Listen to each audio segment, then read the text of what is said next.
Hi, I'm Holly from Flow Movement Therapy, where I help you, empower you to get out of your aches and pains by teaching you to move better. And today we're going to talk about a very common exercise that people get when they're trying to unravel issues with their feet, and that is the short foot exercise. So you've probably seen the short foot exercise where you are being asked to pull in all of those intrinsic muscles within your feet to make your feet shorter and narrower. And so, yes, of course, we want to be able to get the intrinsic muscles in your feet working for you, but what I want you to think about a little bit more is what the short foot is designed to do and what it may be not quite doing, and then what we might want to reintroduce into your body instead of the short foot or in addition to the short foot exercise. So with the short foot exercise, now I've got my foot model here. With the short foot exercise, you are pulling in all of the muscles in your feet to shorten and narrow it in. And so if I turn it the other way around, when you're doing this short foot, you're going to feel that your arches are lifting up. So you're going to feel all of those muscles pulling in together. And yeah, it is important to be able to use all of those tiny little intrinsic muscles that are deep within your feet. But what we want to also teach your foot to do is not just how to shorten and contract itself up in a stationary position like this, but we want to be able to teach it how to use those muscles when you're doing your day-to-day movements, your day-to-day activities.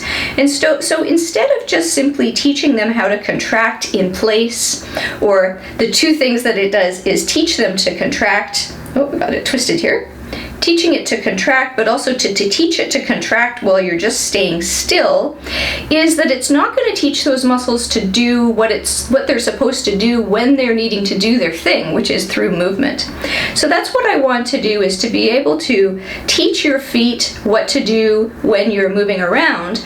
The intrinsic muscles don't really only work on their own, they work in conjunction with the extrinsic muscles, all the other tissues as well, the bones and all the joints, the ligaments, and the whole rest of your body. So what we want to do is, instead of just focusing on your short foot exercise, we want to teach your feet all the things that they're supposed to do. So one of the things that your feet need to do is not just contract and shorten in all the muscles, but they need to actually be able to get all those muscles long first in order to then contract. And so what we want to do is be able to teach all of the tissues in your body, or tissues in your feet, especially those intrinsic ones, to get long. So we're getting all those muscles long, and then we're getting them short again. And just like on the inner side of your foot, here again we're getting all of those tissues long, and then getting them short again. So we want to teach them these two patterns to get all of the muscles long and short. The first one is pronation. So that's going to get all the muscles long on the inside and the bottom here. And then we're going to teach it supination, which is lifting your arches and getting all the muscles long on the outside and on the top here. So we want to be able to gap all of those joints and be able to teach them to get long and short. So the exercises I'm going to teach you today are two exercises that are going to get all of those muscles long and short, so that we can short foot, but we can also long foot. Next up, we are going to teach your arches to drop down to the ground. So we want our arches to be able to flatten down to the ground in order to load up all the tissues under there so they can spring back up and help us out. Especially dropping your arches down to the ground helps you with all of the movements further up the body, including sleepy glutes, which we want to start waking up. I'm going to be using some towels, but you can use a wedge if you have something like that. And I am going to take the first one, and I'm going to place it underneath my foot on an angle like this, so underneath my toes on an angle.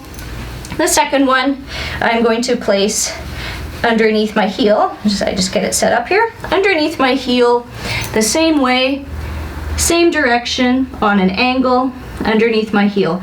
So the towels or wedges are on a diagonal like this, and my foot is facing straight forward. Now this is going to be my front leg, And I am going to bring my weight forward and get all of my body weight on top of that foot. And I'm going to allow my foot to relax. And what's going to happen is the towels or wedges are going to ask all the tissues in the center of your foot to relax and get long. So it's dropping your arches down to the ground, giving them space to drop down. So we want to do a little bit of this just to get used to the idea of those arches dropping and our body weight facilitating that. And then I want to add a little bit more to this puzzle. So that will be rotating your entire body in that direction. So for me, my right leg is forward. I'm going to rotate to the left, taking my head, my chest, my pelvis, everything, my whole leg, rotating to the left, rotating to the center. As I come forward, rotating everything. This is going to accentuate the arch dropping procedure. And it's going to get more and more of that tissue load and teach your knee that it has a responsibility more than just bending, but also to rotating. So of course, try this on the other side as well. And here's what it looks like without the towels or wedges. As I come forward, my arches drop down to the ground, and I allow my foot to completely relax into that shape. After dropping your arches, we also want to lift them back up off the ground. So we're going to work on an exercise that's going to lift your arches up and give you a nice stable tripod underneath. So what we want to do first, we're going to take again our prop, or our towel or wedge. We're going to place it on the inside of your heel. The idea here is to get the weight to the outside of your heel to help with the arches lifting process. So I'm going to shift all of my weight in this direction towards my right foot and allow the wedge or the towel to let my body weight go in that direction, so the pressures underneath my foot are going more to the outside of my foot. Now once you're comfortable with that idea, we are going to add some more of the piece of the puzzle further up. So as I go and let my body weight go to the outside of my foot, I'm going to straighten that knee, and I'm also going to rotate in that direction. So I'm rotating towards that foot that I'm working on.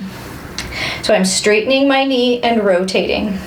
And something you want to notice is when you do that, if your whole foot goes along like this and you lose the ball of the foot from the ground, we want to give it some feedback so it stays down.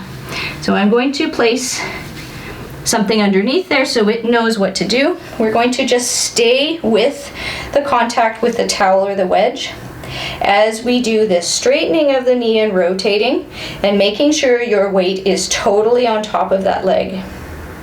So we want to practice this and get better and better at this. Lifting your arches up off the ground is an important skill we want to start reintroducing into your body. Without the towel or wedges, it looks like this. Lifting your arches up, allowing your foot to have that rotation that it needs, as well as keeping the ball of the big toe down on the ground, so we have a nice stable tripod underneath us at all times. So my hope is that through those two exercises that we did, the muscles are getting long and short so that they're learning what their job is. And not just learning what their job is while your foot is still or your body is still, but we're bending your knee. We're getting the movement in your body to facilitate the long and short of the muscles. We're straightening your knee and we're getting you into that shape where we're teaching you how to get those muscles long and short. So I'm hoping that instead of just focusing on the short foot exercise, that you're also incorporating movement into your feet. So you're teaching them how to get long and short so they know what to do, not just when you're standing still, but also as you're moving.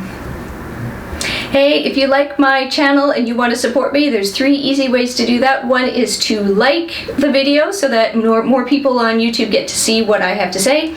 You can subscribe so that you never miss the content.